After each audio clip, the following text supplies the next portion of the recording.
High বন্ধুরা, কেমন আছেন? আশা করি ভালো আছেন সবাই। সবাইকে অন্তরস্থল থেকে সালাম জানাই। আসসালামু আলাইকুম।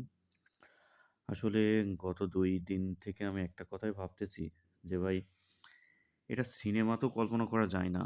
একটা দেশের প্রেসিডেন্ট এবং তার ওয়াইফকে একটা সিক্রেট হাউস থেকে তাদের বেডরুম থেকে কিডন্যাপ করেছে।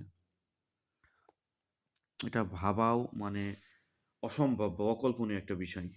এই ধরনের কাজ করছে বিশ্বের গণতন্ত্র, মানবাধিকারের স সবক দেওয়ার কান্ট্রি আমেরিকা। এই আমেরিকা বা যুক্তরাষ্ট্র, আমি এটাকে আসলে কোনো রাষ্ট্র মনে করি না। আমার কাছে মনে হয় এরা মাফিয়া।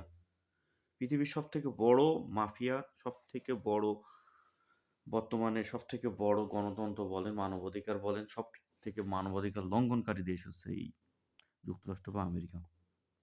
না হলে একটা দেশের প্রেসিডেন্ট, আমার জানা মতে বা যতটুকু জানি, ওই দেশের অধিকাংশ জনগণই মাদুরোকে খুবই সাপোর্ট করে। দেখেন, তাকে অপহরণ করার পরও তার যে রেখে যাওয়া যে প্রশাসন, তার সবথেকে ঘনিষ্ঠ সেই হলো প্রধানমন্ত্রী বা প্রেসিডেন্ট হচ্ছে, এবং সেও আমেরিকা বিরোধী করবে।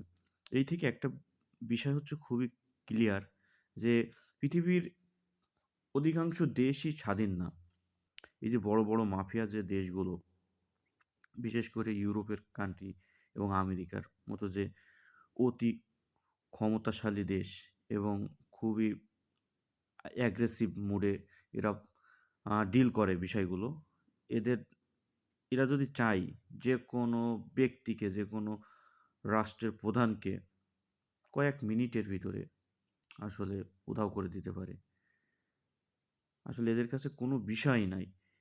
যেমন মাত্র ৩০ মিনিটের ভিতরে ভেনেজুয়েলার প্রেসিডেন্টকে তার ওয়াইফ সহ সিক্রেট হাউস থেকে যেভাবে তারা গ্রেপ্তার করে নিয়ে আসলো। আসলে এটা কোনো আন্তর্জাতিক আইন দ্বারাই তারা করতে পারবে না, সম্পূর্ণ গায়ের জোরে।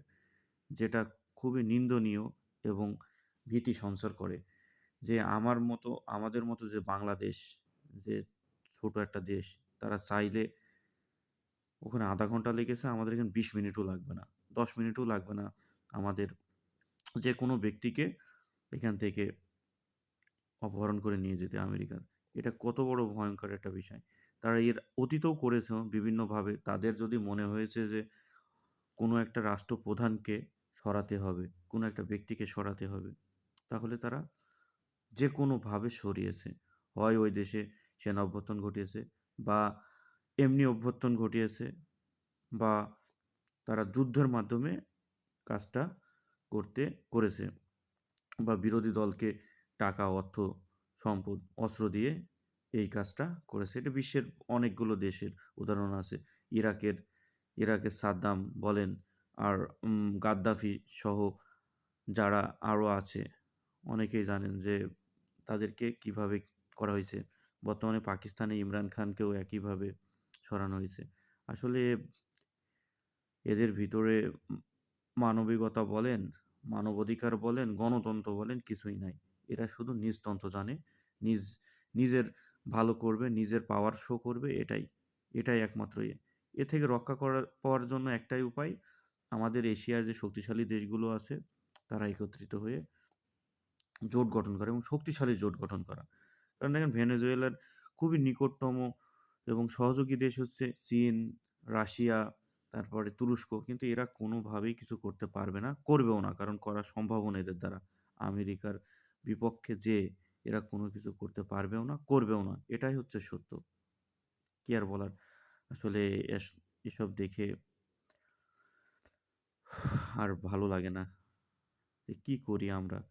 একটা দেশ মাফিয়ার মতো কাজ করছে। একটা দেশের প্রেসিডেন্টরে এবং তার ওয়াইফরে আসলেই কিছু করার নাই।